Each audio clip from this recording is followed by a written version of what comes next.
Are we set for the next item? Yes, please. Please. We're going to present another informational item, one that was previously presented to our city council. Want to introduce Lindy Pham, who's our associate engineer. She's going to be giving the presentation. Thank you, John. Good evening, commissioners. So tonight I'll be providing an information presentation about traffic calming. Before we get started, I just want to highlight some key points that I will be providing tonight. Traffic safety and neighborhood quality of life are important to Carlsbad residents, and therefore it's a high priority to the traffic and mobility staff. Staff has conducted a thorough review of the traffic calming programs that's being offered within the San Diego counties and found that the tools that we're using for traffic calming are on par, if not more diverse than other cities. And staff is aware that there are some streets that are not covered by our programs and that requires unique approaches, and we'll get into the detail later.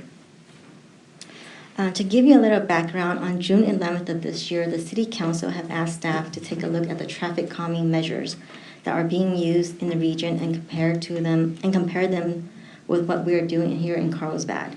So on November 19th of this year, staff presented to the City Council an informational item providing an overview of the traffic calming in the region. And a motion was made by the City Council to present this item to the Traffic and Mobility Commissions to receive any inputs. So our Carlsbad Residential Traffic Management Program was developed in 2001, and it was then revised in 2011. This program has been designed to provide traffic calming on residential streets where the prevailing speeds are found to be significantly higher than the posted 25 miles per hour. So in another word, it's designed for a low speed and low volume streets. This program consists of 3 phases. Phase 1 focuses on education and enforcement. Let me back up. It's comprised of 3 phases, and these phases are applied sequentially and in increasing order of complexity and cost. Phase 1 focus on education and enforcement is initiated by residents contacting the city either by phone call, letter, email, and also at your service app. This phase focused on education and enforcement, and it utilized measures such as signs, pavement legend, and police enforcement. And it also includes the deployment of a portable speed feedback signs. The signs are typically deployed for 2 weeks. For the first week, the signs display is actually turned off, and that's when the speed are being collected. And then during the second week, we turn the display on, and this acts as an educational tool to drivers to provide feedback to driver how fast they're traveling at. Phase 2 is utilizing a cost-effective traffic calming measures.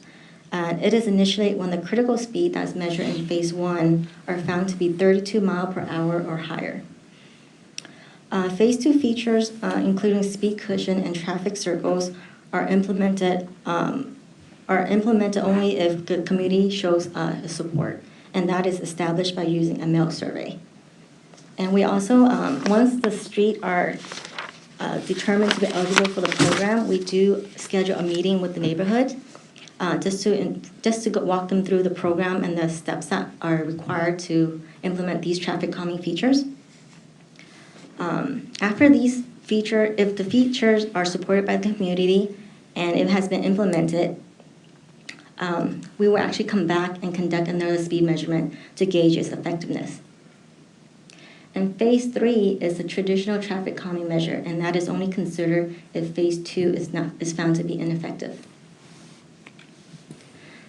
Since the program has been adopted, there has been 12 streets that has fully successfully implemented Phase 2. And these are the streets that's within Carlsbad. And for this year, we're currently working on 10 other streets.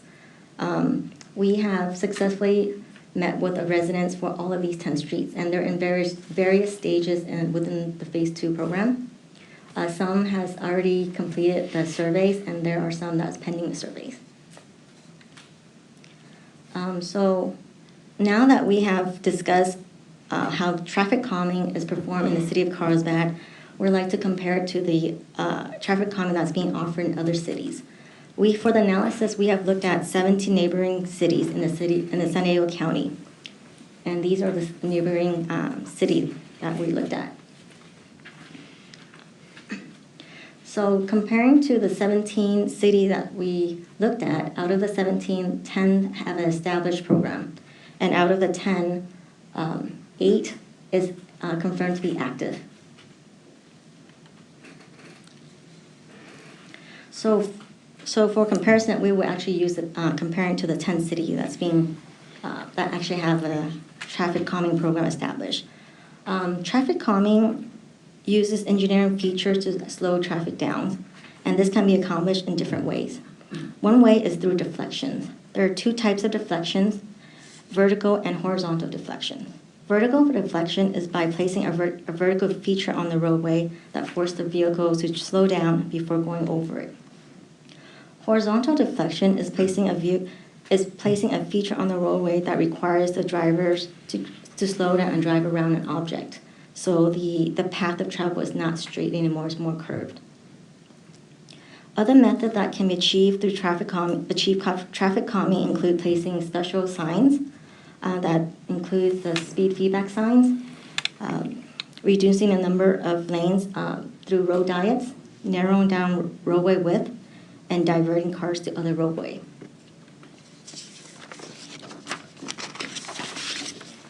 There are a wide range of traffic calming features. To help us compare these features across the different cities, we will group them into 5 categories. The first category is education and enforcement. The second category is vertical deflections, and then horizontal deflections, diversion, and the last one is others that doesn't fit into the other 4. So let's look at the first category. The first category includes, as mentioned, the police enforcement utilizing regulatory and warning signs, non-standard signs, pavement legend, speed feedback sign, and monitoring neighborhoods. For the city of Carlsbad, we don't offer a non-standard signs since these signs are not officially approved by the California Manual on Uniform Traffic Control Device, which is known as the MUTCD. So staff do not support utilizing non-standard sign within the right-of-way. But if a resident decides to use a non-standard sign within the private property, staff don't have any issues on that. And here are some examples of signs. Regulatory signs, speed feedback sign, and non-standard sign that could say, keep kids alive, drive 25. And vertical deflections are features that includes raised crosswalk, speed cushion, and a speed table. And it's a variations of a speed bump. And here is an example of a vertical deflection that's being implemented in the city of Carlsbad.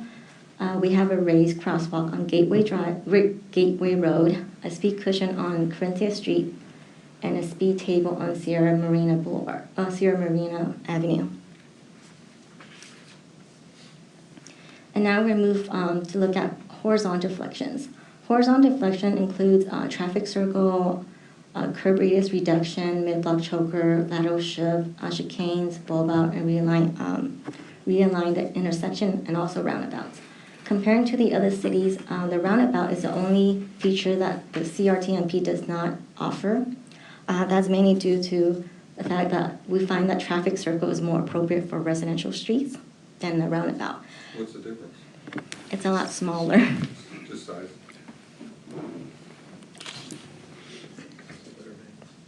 But the roundabout can be an option for larger streets, and it can be implemented as a non-CRTMP projects. An example of that is the roundabout at Carlsbad Boulevard at State Street. And here are some examples of the horizontal deflections.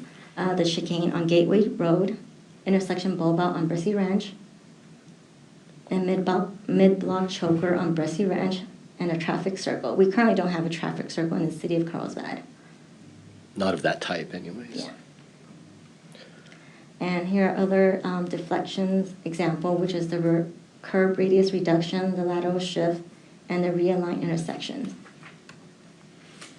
And moving forward to diversion, there's like a very full range of diversion that the CRTMP offered. The only one that does not offer is a street closure. That is due to the emergency response concern, the city of Carlsbad or staff does not recommend street closure. But if a resident requested for a street closure, that can be processed through our planning department. And here are some examples of the diversions. Include median barrier on the Corinthia Street that forces driver to make a right turn and restrict the left turn movement. And here is a partial diverter and diagonal diverter. So the last categories are the other features that include residential stop sign, high visibility crosswalk, narrow lanes, neighborhood warning signs, texture pavement, entry treatment, driveway link, roof nerf, pedestrian hybrid signal. The city of Carlsbad is the city of Encinitas is the only city that offers the driveway link and the roof nerf.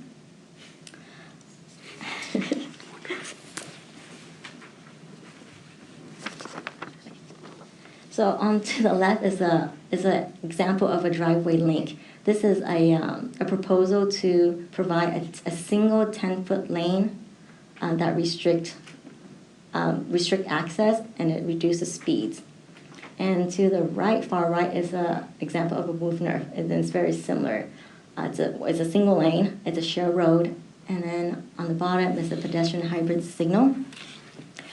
City of Carlsbad does not offer a pedestrian hybrid signal as a traffic calming, not in our program, but we do offer that as to be considered if it's found to be appropriate for an intersection or for a street.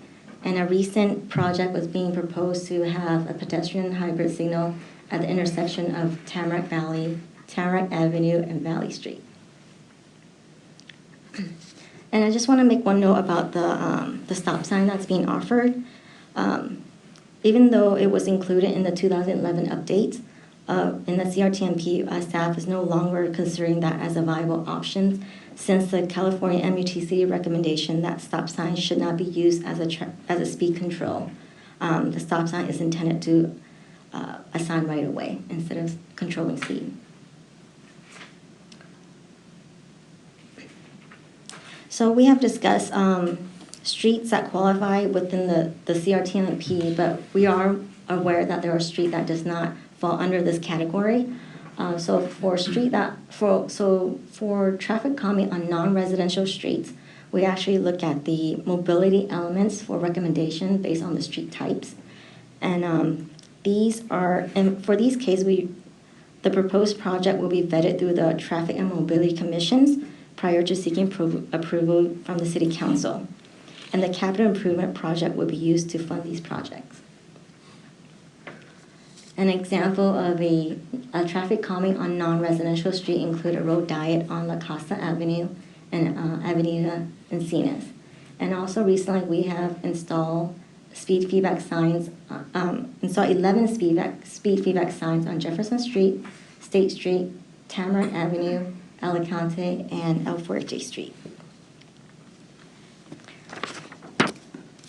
So after examining our traffic calming program and comparing to other programs in the region, we can summarize that the Carlsbad Residential Traffic Management Program offers a complete and effective program that effectively addresses speeding concern on residential streets. It has a full range of traffic calming measures that compare favorably with other agencies are using. Staff will continue to monitor the trends and new technologies and will update the program as necessary. And that concludes the presentation. Now we're happy to answer any questions. Thank you very much. Thank you.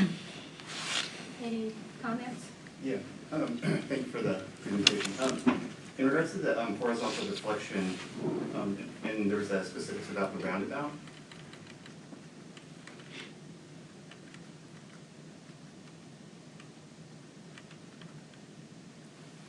Yeah. So the question I have is, we don't have one in Carlsbad, or? The traffic circle, we don't have one currently based on not the 6-inch raised concrete traffic circle. We do have traffic circle that are constructed using those ceramic domes, Yeah, and just as a point of clarification, we use a form of this presentation to neighborhoods. And when we present a traffic circle, we don't want to mislead the public and show a traffic circle that they would see at Bresci, which is fully landscaped. We want to be more realistic and show the type of traffic circle that the traffic circle program or the traffic calming program would provide. And it would be similar to what you see in the picture. Simply, it won't be the raised ceramic domes that we've used previously on Cassia, but they would be the full raised concrete with textured concrete on top, but without landscaping. So the question I have, so what is considered, I'm not familiar with the Bresci Ranch, but there is a roundabout located on El Salto Flat and wherever that new bridge is that considered a roundabout, or is that? It's hard. The definitions blur. They overlap. Basically, it's a size thing. Roundabouts are bigger. Traffic circles are smaller. But there are such things as mini roundabouts that kind of encroach into the traffic circle territory. For me, as an engineer, I look at the splitter island. If there's a raised splitter island adjacent or on the approach to the circular feature, I would consider that a form of roundabout. But essentially, it's size-based. The bigger it is, it's more commonly referred to as roundabout. So just to make it even more complex, so it's a double roundabout with an island in the middle and a crosswalk through. So is that considered, would that be considered, I'm not holding them, is that considered a roundabout or? I think it would be considered as either a traffic circle or a smaller mini roundabout. Okay. Isn't State Street kind of a small roundabout there? I would consider State Street as a roundabout because of the raised splitter islands. Okay, so we do have roundabouts. Yes. Okay. And then, But we don't offer them in our program No, I because mean, we have like, circles. Okay, traffic calming program. Yeah. We do offer them as traffic methodology. Yes, yes. and then for the traffic, I'm gonna call it traffic circle on Cassia, I know that was removed. So that was, if I'm correct, that was a phase 2 that was brought about by the community, but then it was removed. So I'm taking it that was, the community decided to remove that or requested after phase. It was not part of the CRTMP process. It was a project that was identified for us to execute, and we executed it as a pilot project with the understanding that if it didn't work out, then we would take appropriate action. And it was determined that it was not something that we wanted to see, and so we removed it. Thank you. Any other comments? Of course. Well, the good news is that I asked a bunch of questions in writing, and every single one of them got answered, and I really appreciate that. Were they? Every single one of them got answered, Good. so Thank Lindy for that. that's kind of how I would like it to work. If I submit a bunch of questions on Thursday, that they get answered and circulated to everybody. Is that part of the public record then, the answers? Or can I ask that that be made part of the public record? Can that be added to the? If you don't mind us using some discretion, that there was, we can, maybe, if there was a lot of questions, that'd be a lot to be putting in the minutes. No, not in the minutes, not in the minutes. No. Not in the minutes, in the staff report that gets posted on the website, and the public record system. The PowerPoint is, and some of these were involved, that's what I'm kind of wondering, is the PowerPoint adequate then? Is that So what I'm you asking, put on? is this? Yeah, he wants the questions to be attached into the packet. With the Answers, though? answers in them. I don't know. What's normally, If it's distributed to all the What- commissioners, should the public also be able to Yeah, see this that? wasn't the answers weren't distributed, were they? The answers are but- distributed to all the Yeah, we got them commissioners. all. Oh, you did get, oh, I I'm sorry. I distributed Yeah, them. we distributed that. We can put it in the Part records, of, yeah. part of the package. yeah. We can do that. So the, It's getting late, so could we speed up some of the comments? Yeah, So we could have a break? okay, so the city council asked us to write a memorandum back to them on this item, so I think we should do that, and I think their main concern was non-residential portion of traffic calming. And in the questions I asked, the answers were that staff would consider doing a non-residential program that's more formal, and I made some suggestions that it should be more stringent, obviously, than the residential one, because it affects so many more people, and we don't want to be shutting down arterials. But so my recommendation would be to, in a memo, upon their, based on city council's request, to write a memo supporting the creation of a more formal process for non-residential traffic calming, but I'm not without any specifics, I don't. Do we insert a memo from the commission with your report, or what do we do? That was, I take it that the city council did ask for a memo, but. Was it a memo? It just, It specified a memo. I believe it specified a memo or input. Maybe we can draft something for your consideration as opposed to trying to write it here. Right. Or can we form one of those 2 or 3 person ad hoc committees to write it up? It depends on what the rest of the commission's opinion is, too. So let's maybe wait till everyone else. When is due the memo? When the memo is due? Oh, I don't think there was a date on the memo, so I think yeah, maybe and the chairs. this one was already presented to council. They directed us to share it with the Traffic and Mobility Commission, so we're not, at least in the immediate future, going back to council, so we can take the necessary time to craft your memo and then send it back. Yeah, maybe craft a memo based on the discussion and then bring it back to our next meeting. I'm sorry, did you direct staff, or would you want staff to do that, or do you want one of the commissioners to write that up? I'd like to hear from the rest of the commissioners on what they want to do.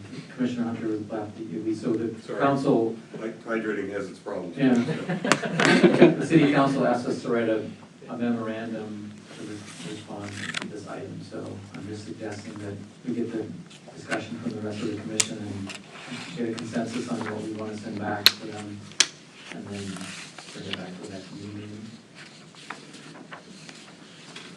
I would think that next meeting might be problematical for the staff, so if somebody on the commission would, so what is the protocol for collaboration on items like this? I only recall it being done once, and we were gonna, there was a concern, and there was an ad hoc that was set up of the chair and 2 people that met with me, and we crafted a letter, and it ended up not being sent to the council, but that's basically what it was. There was a lot more to it. This one's pretty straightforward, so. Well, I would trust Steve to write it, and then for our approval, and that probably would take some load off of them and be more authentic in some particular. Yeah, this is new ground for us too, so would we have to bring it back to the January meeting, just to say, here's the memo that we're going to send to council regarding last month's item?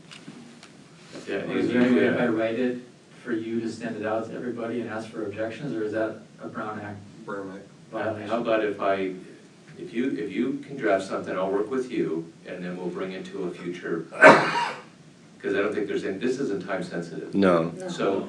We can bring it, a proposed memo to January's meeting Yeah. and have you guys review it and okay it at that meeting. What do you think about that? Yeah, that's fine. And you have enough direction from here that it's Well, I focused? haven't heard the rest of the Yeah, discussion. that's what I wanted to know, just why don't you work on what you want in that memo, because I've heard just the fact of non-residential, but if there's something else, give Steve enough direction so that he can craft. Okay, so. Do you now want I'm that to be confused. sent to you so you could send it to him because of the Brown Act? If he sends it to me, then we'll circulate it. Right. Okay. But then we can't talk about it when he circulates it, just so you know. Right, okay. We'll attach it to a future agenda. We can talk about it in the future agenda. Okay, just to be clear, because Mr. Penn said something that indicated they were ready to bring something to the January meeting. So you understand that we're gonna, You're gonna write something, we'll attach it to the agenda for Agenda item. January. Yeah. and then you guys will comment and finalize it. Acceptable. Any other comments before we take a break? Break? Great. I don't need a break anymore. Just a short comment that I think you did a great job on presenting this. And I was involved with the original traffic calming program in Oceanside in 2008, which they developed based on the Carlsbad program. And then they didn't have any money, so they never implemented any of it, and that's the status right now. So it's Yeah, been there for 11 years. inactive. And it's never been used. And it's sitting on the shelf, ready to go if they ever get any money. And so I'm really happy to, when I moved here, that this thing's been used pretty much continuously and has really resulted in a lot of improvements for the neighborhoods. I still walk through South Oceanside and I see signs all over the place, and I've talked to some of the people that live there, and they are so frustrated. And I'm just glad to see that Carlsbad isn't that way, that we're responding. Thank you. With that, we'll conclude item 4 and take a 5-minute break.